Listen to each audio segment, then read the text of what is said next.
John, you've moved and you have some debris to show us because, yes, the floodwaters are an issue, but it's also what they bring along with them oftentimes. What do you have there?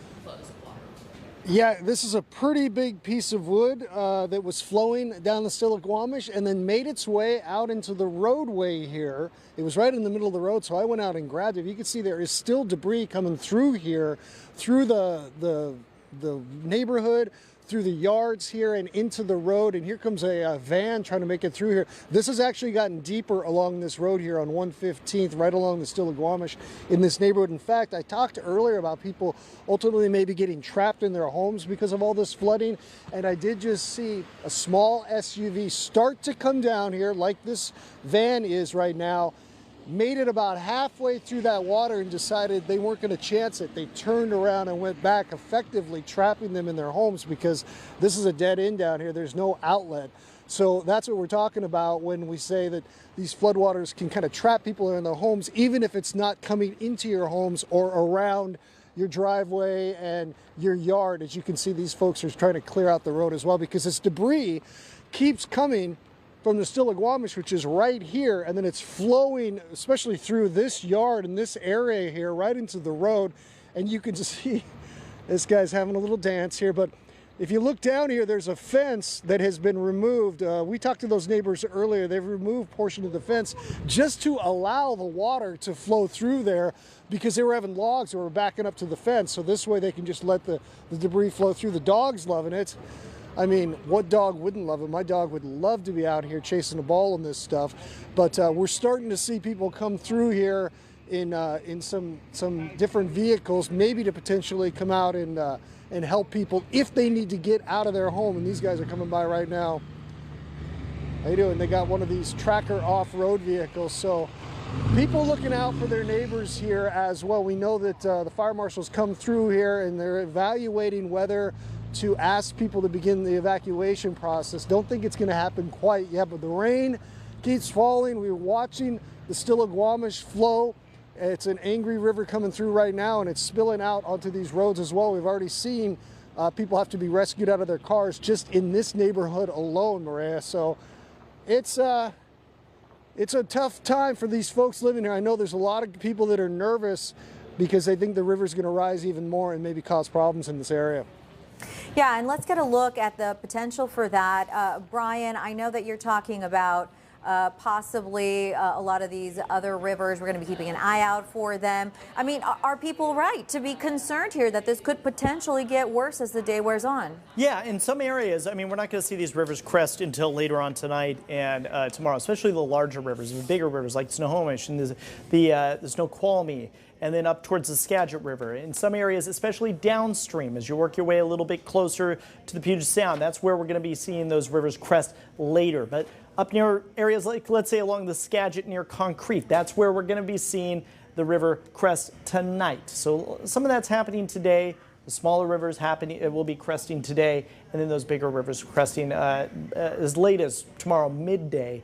We'll have to see how things pan out, but those river forecasts continue to change depending on how much rain we get and how much snow melt we're seeing as well. I want to show you a few different traffic cameras here because we do have some road closures. Okay, Man Road in US 2 in Sultan is closed right now because of water over the roadway. You might be able to see it off in the distance out that direction, but is that US 2 is completely shut down?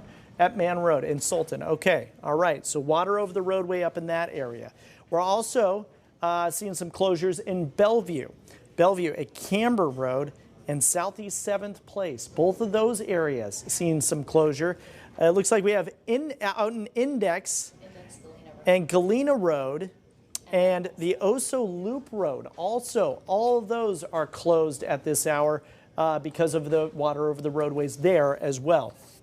This is at US 2, westbound under I-5. You notice traffic is still getting through, but it's very, very wet out there. Even if you're not in an area where water is over the roadways, it is certainly just soaked. And you're going to run into ponding and hydroplaning on the roadways today as well. Also at SR 530 in Arlington, that's another spot where we have a closure due to water over the roadways. So Traffic is rough this morning. If you don't have to go out, I would stay home today. I mean, there's going to be a lot of areas where it's okay and where it's lightly raining, especially up in the North Sound. But once you start getting close to these creeks and these rivers, that's where we're seeing a lot of overflow, and that's where we're seeing some of these major issues.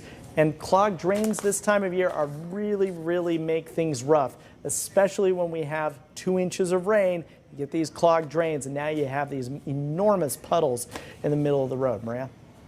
Brian, thank you. And just as a reminder to our viewers, this digital cast is because of this weather alert day that Fox 13 is tracking at this point. We are seeing some flooding throughout the region. Let's head back to our own John Hopperstad, who is certainly seeing some of the effects of that flooding firsthand. John. Yeah, Maria, I mean, we've had a difficult morning out here for some of the folks living in Granite Falls. The first thing we came to was a woman who was trapped in her car, tried to drive through a flooded road, didn't realize just how deep it was. That water came all the way up to her windshield, so the rescue workers had to come out and get her out of there, tow that car away. Fortunately, she's all right. That car, however, may be totaled at this point.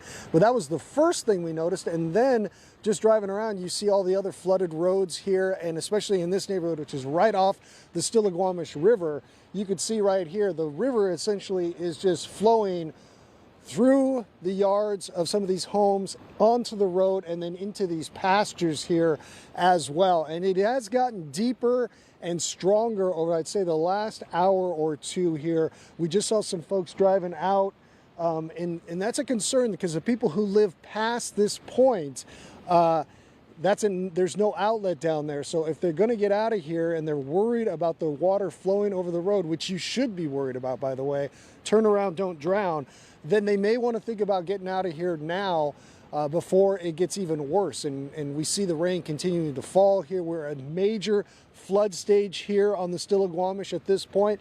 Lots of debris flowing down the river, so there's potential for log jams as well. In fact, one neighbor told me she's seeing whole trees flowing down the river with the roots and everything.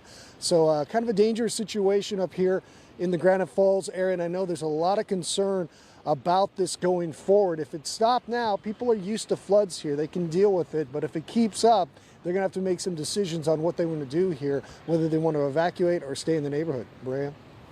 All right, John, and I do want to bring both John and Brian in here. I know Brian right now is getting news as it's breaking for us, but I want to take a moment to talk a little bit about the reality that, you know, the sun is going to be setting earlier today as it does this time of year. And this could create a situation on our roads, whether it's flooding or even ponding at this point. Yeah. Right now, we can see what's going on, but things will be changing here, Brian. Yeah, I mean, you know, sunsets at 4:20 this time of year, so this is where we have the big issue. And this is another look at where John is. Stillaguamish River in major flood stage now. It should be cresting shortly. Over the next couple of hours out along the Stillaguamish. But, I mean, damage has been done, and you can see in a lot of those areas around homes that are right up against the river, that river has gotten really close to those homes and caused some damage. You can see how fast in that last shot that river is raging. There it is, right there. And you can see how fast it's moving, almost 10 miles an hour. And I mean, when you got big logs going by, there's a couple of them right there. These can actually, I've seen this, where these can actually build up along the bridges and kind of create like a dam effect almost. So I'm sure folks will be watching out for that as well. All right, let's get to your radar here at this hour. And I want to move ahead here. Let's take a look at your radar. There it is. Okay. So what we're seeing now coming up over the next couple of hours, let's talk about what's coming up. It's going to be this here. We're getting another round of heavy rain. So this is all moving its way into Lewis and Thurston County right now. That yellow is more intense rainfall. So we're not done with this, folks. This is not the end of it quite yet. What may be done, and actually the woman that John was interviewing just a little while ago alluded to, was that we may be done with the snow melt. All that snow might be melted now at this point up in the Cascades that fell over Thursday, Friday, Saturday, and Sunday because we've had such a warm air mass. We've had so much rain up in those higher elevations over the past 24 hours. Now we just got to deal with this consistent rain. Again, it's going to be picking up in intensity probably over the next 2 to 3 hours as this next band arrives. In the meantime, north of Everett, as you work your way towards Arlington and continue on up to western Whatcom County, those areas are looking a lot better. We're seeing less rain up that direction. But again, more rain down in Thurston County, Olympia, Shelton. This will all be moving into the Kitsap Peninsula, Tacoma, and Seattle areas coming up over the next couple of hours. We had about 1.25 inches, or 1.3 inches, I should say, yesterday. You add what we've had today, which is about 1.25 inches. Now we're talking, let's see here, we'll do the quick math, 2.5 inches of rain over just the past 24 to 36 hours. Olympia added 2 inches of rain since midnight.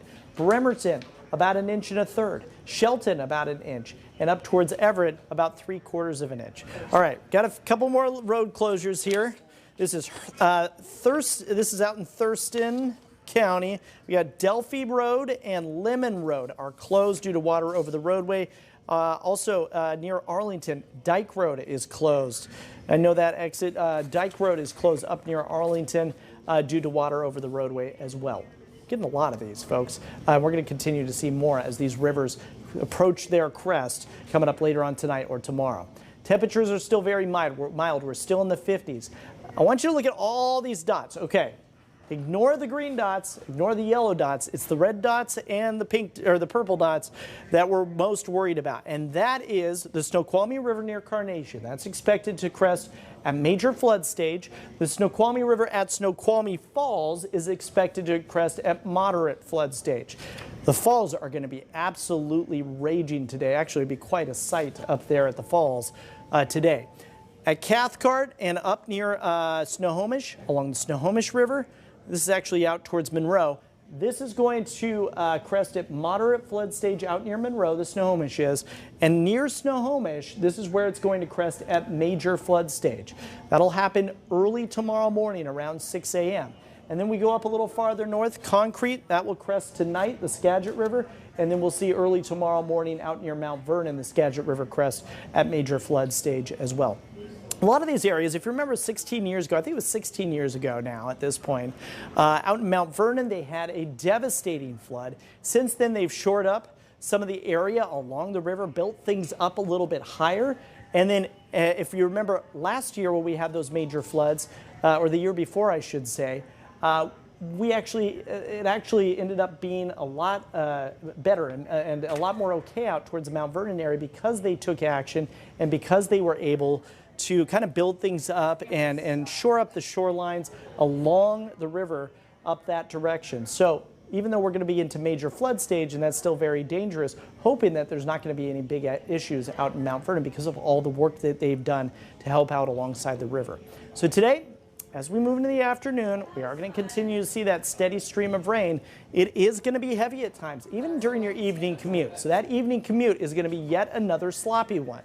Notice the snow levels slowly dropping up in the northern Washington Cascades, and those snow levels will continue to slowly drop as we get into your late Tuesday night and early Wednesday. By the early morning hours, we're done with the rain finally, and we will start to see some of these rivers crest by about 5, 6 a.m. Wednesday. And then I think our last big rivers will crest by midday Wednesday, and we'll be looking much better, and those will drop off dramatically and quickly because Wednesday is going to be completely dry.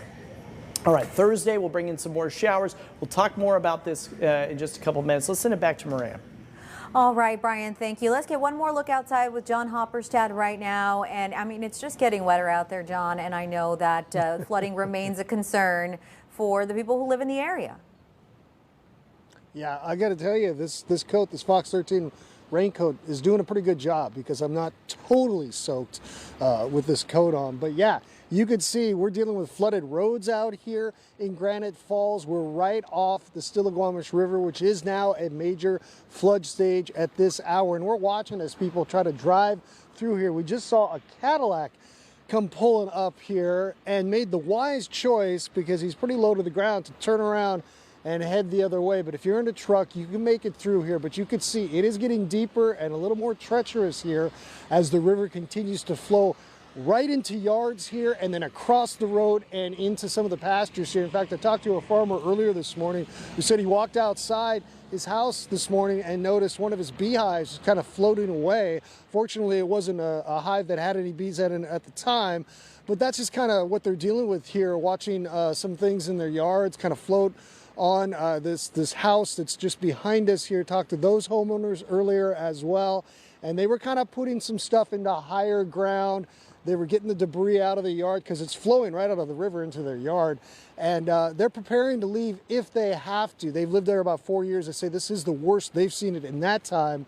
They love living here in the summer, of course. It's great to be on the river. You can throw the canoe in it and have a good time. But when the winter comes around, the snow melt, the rain combination, you start dealing with the flooding here. And this is certainly not the only road that is flooded here in the Granite Falls area. In fact, one of the first roads we went to earlier, which is a couple blocks from here, is where that woman was trapped in her vehicle. So it's treacherous to get around, treacherous sometimes to even look outside your home and see what's going on there as well. But that's a situation we're dealing with here in Granite Falls right now. People keeping a close eye on the Stillaguamish and determining whether they want to stay or ultimately at some point whether they want to go. Maria? All right, John, thank you. Let's take it to Chief Meteorologist Brian McMillan. Brian, do you got me? I got you, yes. All right, so what is it that you want viewers to really take away from this here? Yeah, bottom line is don't drive through water, especially moving water that can just push your car downstream, really, and then you're in a world of hurt and you may need to be rescued. So be careful, especially if you're in rural areas where we have a lot of this standing water near rivers, near creeks, near streams. One more piece of breaking news here. SR 106 is now closed. That's out near the Skokomish River. Usually when we get these atmospheric river events, this is when we see the Skokomish flood. You may remember those videos of the fish over the roadway and people just grabbing salmon that are over the roadway. Well, this area is starting to flirt now with record-breaking, and I'm going to step off camera here real quick.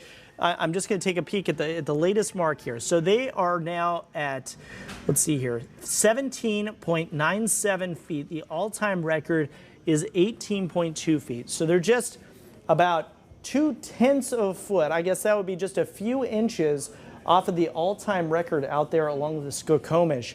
And we still have a lot of heavy rain moving that way. I'll show you that here in our radar right now.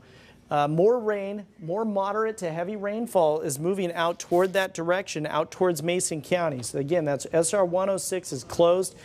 Let's see here, another road closed. Just seeing Norman Road in Stanwood is now closed as well up here on the north end as you work your way up on the way to Camano Island here from I-5 out in Stanwood. So this area right here is this area of heavier rain is moving its way through Lewis and Thurston County. This is going to hit Kitsap County, Pierce County, and King County shortly.